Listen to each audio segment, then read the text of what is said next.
Oi pessoal, sejam bem-vindos a mais um vídeo aqui do canal. Pra quem não me conhece, meu nome é Bárbara. E se vocês acompanham o canal tem um tempo, provavelmente já devem saber que um dos meus gêneros preferidos é o terror, seja em livros ou em séries. Então por isso, hoje eu vim indicar pra vocês os meus 10 livros de terror favoritos de todos os tempos. E aqui nessa lista a gente vai encontrar diversos subgêneros de terror e cada um deles mexeu comigo a seu modo. Então se vocês ainda não leram nenhum desses livros, eu aconselho que vocês deem uma chance a eles, porque são leituras muito interessantes, foram leituras muito válidas e que até hoje permeiam ali as minhas lembranças literárias. Então, sem mais delongas, bora logo para esse vídeo. Até porque eu tô sentindo que vai chover e tá escurecendo, então pode ser que esse vídeo fique um pouquinho escuro. A gente vai começar essa lista com A Volta do Parafuso, que foi inclusive um livro usado como base ali na segunda temporada de A Maldição da Mansão Bly, se eu não me engano. E esse é um livro bem curtinho, ele foi publicado em 1898 e é aquela clássica história de casa mal assombrada, ou na verdade uma mansão mal assombrada. A gente vai conhecer ali uma governanta que a gente não sabe o nome dela, a gente só sabe que ela tá procurando um emprego e acaba vindo a calhar uma vaga de governanta barra babá de duas crianças que moram em uma mansão isolada na Inglaterra. Ela acaba aceitando a oferta de emprego e quando ela se muda para lá, além dela se deparar com duas crianças que ela descreve como sendo crianças de beleza inumana, ela começa a perceber que talvez ali naquele local possam existir fantasmas e que essas crianças sabem quem são esses fantasmas. A partir daí, a história vai sendo desenvolvida e vai entrando em um vórtice de loucura, onde a gente não sabe muito bem se as crianças estão sendo sinceras, se a babá tá vendo coisa onde não existe ou se ela tá enlouquecendo pelo isolamento do local em que ela tá inserida. É um livro que ele tem um mistério que é muito legal de acompanhar, mas ainda assim é um mistério um pouco incômodo também, justamente por conta das cenas em que a babá tá descrevendo certas situações. É um final daqueles que deixa a gente com a pulga atrás da orelha e eu gostei muito desse livro e gostei mais ainda de saber que ele foi usado como base para adaptação da série e eu consigo ver ali alguns paralelos entre as duas obras. Então se vocês gostaram dessa série, muito provavelmente vocês vão gostar desse livro também. E eu não poderia montar uma lista sem citar um dos meus livros preferidos, que é O Exorcista. Eu confesso que eu gosto um pouco mais do livro do que do filme, mas ainda assim eu acho o filme uma excelente adaptação. Mas é porque o livro, ele acaba dando margem pra gente entender e compreender melhor o que o autor estava querendo contar ali pra gente. Aqui no livro a gente vai acompanhar a Regan, que é uma garota de 12 anos, que ela acaba apresentando ali alguns sintomas de possessão. No entanto, a sua mãe é ateia, ela não acredita em nada disso e ela demora um certo tempo, na verdade um tempo considerável, para pedir ajuda para alguém que realmente possa ajudá-la. Ela leva a filha para vários médicos, vários psiquiatras e nenhum deles consegue dar ali um diagnóstico correto para o que a Regan tá apresentando. E nesse meio tempo em que a gente tá vendo ali o desespero da mãe da Regan tentando descobrir o que a filha tem, é algo assim que o livro consegue passar pra gente de uma forma muito única. É muito interessante ver os diálogos da mãe da Regan com os médicos, a forma com que ela tá tentando entender tudo aquilo que tá acontecendo com a filha dela e como ela lida com a crença dela, já que ela não acredita no sobrenatural, no místico. Então, tudo isso fica muito nítido aqui na história e aqui o autor consegue transformar essa atmosfera em uma atmosfera muito hipnotizante, porque a gente não consegue largar o livro. É um debate sobre ciência e fé de uma maneira muito interessante. É um livro que deixa a nossa imaginação fluir de uma forma muito livre. É muito fácil de conceber tudo que está acontecendo aqui nessa história. O autor consegue descrever cenários e situações de uma forma muito clara e isso eu considero algo muito importante em livros de terror, porque a atmosfera é quase que um personagem. Então a gente tem que comprar aquela ideia e também a gente tem que comprar a atmosfera que o autor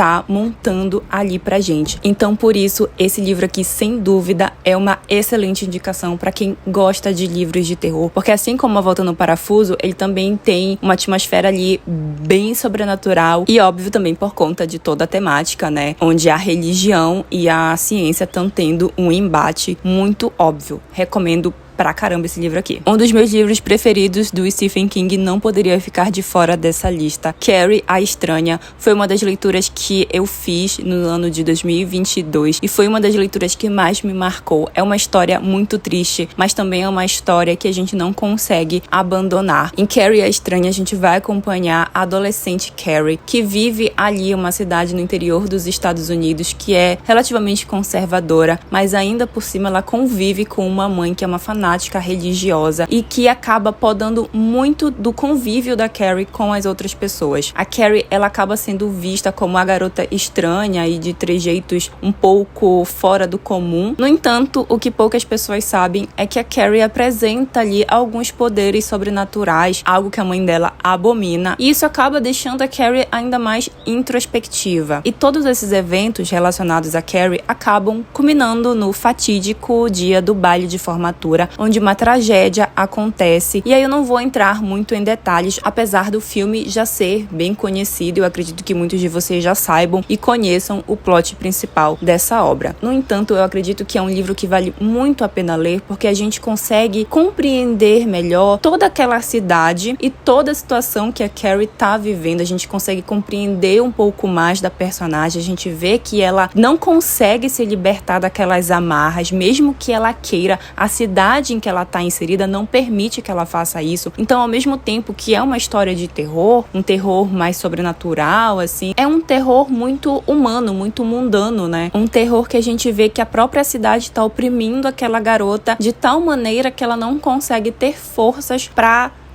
sair de toda aquela situação. É uma história muito triste, como eu falei pra vocês, mas também uma história muito aterrorizante, porque o ser humano, ele consegue ser bem assustador quando ele quer, principalmente em relação a outras pessoas. Recomendo demais, é uma leitura que valeu muito a pena, é um dos meus queridinhos do Stephen King, e toda vez que eu penso em ler algo novo do autor, é justamente por conta de Carrie, a Estranha, e de todo o sentimento que foi crescendo em mim conforme eu lia o livro. Eu acho que dentre os livros de terror que eu já li, que eu gostei bastante, acredito que sempre vai ter algum ali em que casas assombradas são protagonistas, e em Hell House isso não é diferente. Já falei dele em outros vídeos do canal, mas toda oportunidade que eu puder panfletar esse querido aqui, eu vou panfletar, porque as pessoas precisam conhecer essa obra e dar uma oportunidade para ela. Aqui em Hell House, a gente vai acompanhar uma história ambientada nos anos 70, se não me engano, onde a parapsicologia e o sobrenatural estavam super em alta. A gente vai ter um personagem que ele tá ali à beira da morte, ele precisa e quer saber o que tem após o fim da vida, e ele contrata algumas pessoas de crenças diferentes entre si para irem investigar uma casa, uma mansão que foi conhecida ali nos anos 70 pelos seus mistérios e pelas suas festas. Muita coisa sinistra aconteceu nessa casa. Hoje em dia ela tá meio que abandonada. Então ele manda essa equipe para lá para fazer essa investigação e dizer para eles o que existe após a morte, com a recompensa de $100 mil. Esse livro aqui é muito interessante porque ele também tem essa pegada de casa mal assombrada, mas ele também traz ali aquele debate entre ciência e religião. É um livro muito interessante, é um livro mais 18, eu não recomendo para qualquer pessoa. O autor consegue ser muito descritivo, então as cenas pesadas são bem pesadas, são cenas que me deixaram desconfortável enquanto eu tava lendo. É um livro bem envolvente, é uma história clássica do terror, é uma obra que já foi adaptada para o cinema. Eu ainda não assisti ao filme, mas pretendo em breve. É um livro que vale muito a pena ler se vocês gostam de casas mal assombradas, de terror psicológico, de mistério, de pessoas que ficam entrando em debate durante boa parte do livro. Eu tenho certeza que vocês vão gostar bastante de Hell House, mas de novo, não é um livro que eu recomendo para todo mundo, tá? É um livro mais 18, eu diria. Eu não sou a maior fã de gore, seja em livros ou em filmes, mas ainda assim Saboroso Cadáver tinha que entrar nessa lista, porque esse livro é uma loucura do início ao fim. Aqui na obra a gente vai ter um futuro distópico onde os seres humanos não podem mais consumir carne animal porque ela é extremamente tóxica. Então, ao invés deles se tornarem veganos, eles acabam tendo a brilhante ideia de comercializar carne humana. E é isso, gente, eu não posso falar mais do que isso. É um livro extremamente bizarro, é uma história maluca, mas ainda assim é uma história que a gente fica pensando, e se? Eu já fiz vlog de leitura aqui desse livro no canal, é um livro hiper curto, vocês conseguem ler em uma semana e eu tenho certeza que vocês vão pensar em algum momento em virar vegetariano, porque é cada cena que tem nesse livro que eu ficava pensando, o ser humano é capaz de fazer uma coisa dessas, sabe? Então eu ficava extremamente assustada enquanto eu lia, mas ao mesmo tempo fascinada que uma pessoa teve a brilhante ideia de escrever esse livro, porque é um livro muito interessante de ler, claro, dadas suas devidas proporções, mas ainda assim é uma obra que eu indico pra vocês, eu acho que vale muito a pena. É um livro que dá um certo medo e é um livro que tem um final assim que eu fiquei bem chocada. Quanto menos vocês souberem sobre Saboroso Cadáver, melhor. Recomendo muito e acho que vocês vão gostar bastante dessa leitura. Dos clássicos que foram adaptados para o cinema, O Bebê de Rosemary foi o único que realmente me deu pesadelos. O livro é muito igual ao filme, na verdade é o contrário, né? O filme é muito igual ao livro, é uma adaptação bem fiel à obra literária e nele a gente vai acompanhar a Rosemary, que ela se muda para um edifício bem famoso ali de Nova York, junto do marido que tá tentando a carreira de ator, e coisas estranhas começam a acontecer depois que o marido vira amigo de uns vizinhos que são ali um pouco estranhos. Bebê de Rosemary vai falar sobre gravidez, vai falar sobre pactos misteriosos, vai falar sobre seitas. É um livro extremamente interessante e envolvente. Em certos momentos é um pouco arrastado, o autor ele é um pouco prolixo, mas ainda assim é uma leitura bem interessante. Ele tem temas que eram muito atuais para a época em que o livro foi lançado. Tem ali questões que são bem populares e que eu não quero entrar muito em detalhes caso vocês ainda não tenham lido ou assistido ao filme. Então qualquer detalhe a mais que eu possa falar aqui nesse vídeo pode acabar estragando a experiência de leitura de vocês. E como eu falei, foi uma das poucas histórias que me deu pesadelo, até porque o autor consegue misturar ali dois tópicos que acabam me deixando um pouco amedrontada, né? Que é o oculto e a maternidade. Então vocês já podem imaginar como eu fiquei enquanto eu tava lendo esse livro. Mas recomendo de olhos fechados e tenho certeza que vocês vão gostar dessa leitura. Eu costumo dizer que nós brasileiros sabemos contar histórias de terror como ninguém. Por isso eu coloquei nessa lista do Rafael Montes. Esse foi o primeiro livro do autor que eu tive contato e eu gostei bastante, não só da escrita, como também do plot principal. Aqui a gente vai ter um grupo de amigos que resolve num belo dia, como se não tivesse nada melhor para fazer, que seria uma ótima ideia brincar de roleta russa. Se vocês não sabem o que é roleta russa, tenham em mente que não é algo legal, tá? Então a história vai sendo desenvolvida a partir desse ponto, só que no futuro, porque as mães daqueles jovens foram chamadas para a delegacia para tentar entender o que foi que levou os filhos dela a fazerem o que eles fizeram. Assim como o Hell House, esse aqui não é um livro que eu indico pra todo mundo. Eu acho ele sim um livro um pouco pesado. Tem uma cena que toda vez que eu falo desse livro, ela me vem à cabeça e eu fico com o estômago embrulhado, mas ainda assim é uma leitura muito interessante. Eu gostei muito do final do livro e foi ele que meio que me fez prestar mais atenção no Rafael Montes. Se tem uma coisa que eu gosto em livros de terror é quando os autores, eles acabam destrinchando a mente humana e fazendo com que o ser humano acabe se tornando a peça principal ali naquela história tão amedrontadora. E é justamente isso que acontece em O que Teria Acontecido a Baby Jane. Publicado em 1960, a gente vai acompanhar duas irmãs que tiveram o seu momento de fama, uma quando era criança e outra no início ali da fase adulta. E agora elas acabam tendo que conviver, né, morar na mesma casa, justamente porque uma delas acaba sofrendo um acidente e tendo que ficar em uma cadeira de rodas. Esse é aquele livro que vai tratar sobre obsessão, inveja, ressentimentos entre duas irmãs.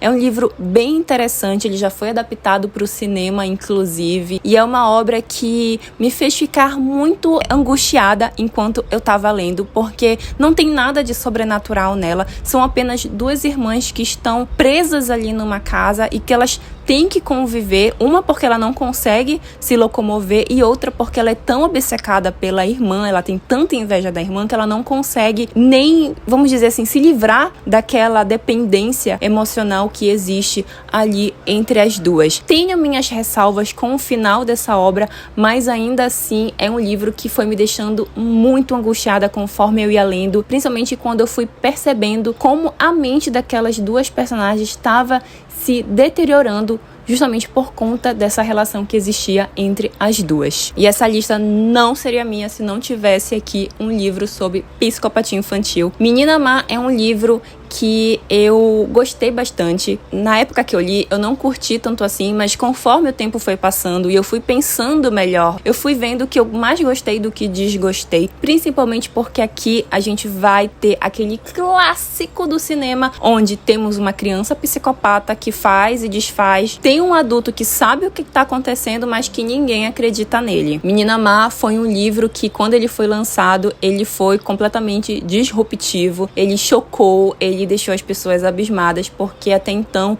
pouco se falava sobre psicopatia infantil. Esse livro aqui, ele aborda isso de uma maneira muito clara. O autor não tem meias palavras para dizer o que a protagonista tá pensando ou tá querendo fazer. É uma obra que me deixou muito amedrontada, porque ela questiona muito aquela noção de que a gente nasce bom e é o mundo que nos corrompe, ou a gente já nasce mal. O mal já tá ali intrínseco ao ser humano. É uma obra que faz a gente pensar muitas coisas. É uma obra que pode desagradar a alguns, justamente por conta do final, mas ainda assim é uma obra que eu tenho certeza que quem gosta desse tema não vai se arrepender de ler esse livro aqui, porque eu não me arrependi. Por mais que na época eu tenha terminado a leitura com a sensação de que eu não tinha gostado tanto assim da obra, é um livro que hoje em dia eu vejo ele com outros olhos e eu compreendo melhor tudo aquilo que o autor quis contar aqui nas páginas desse livro. Recomendo de olhos fechados, viu? Acredito que muitos roteiros de filmes só nasceram por conta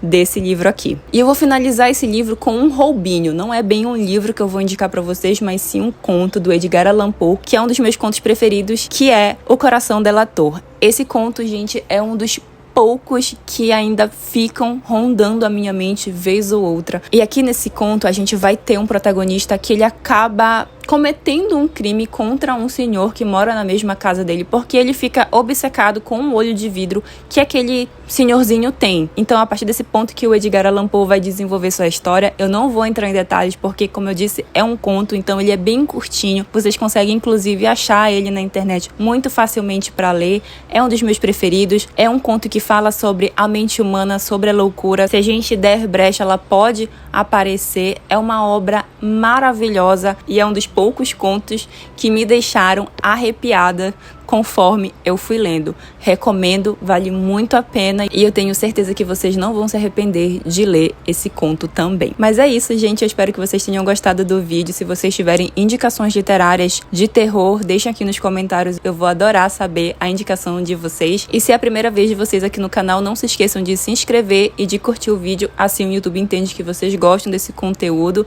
A gente se vê no próximo vídeo. Um beijo e tchau!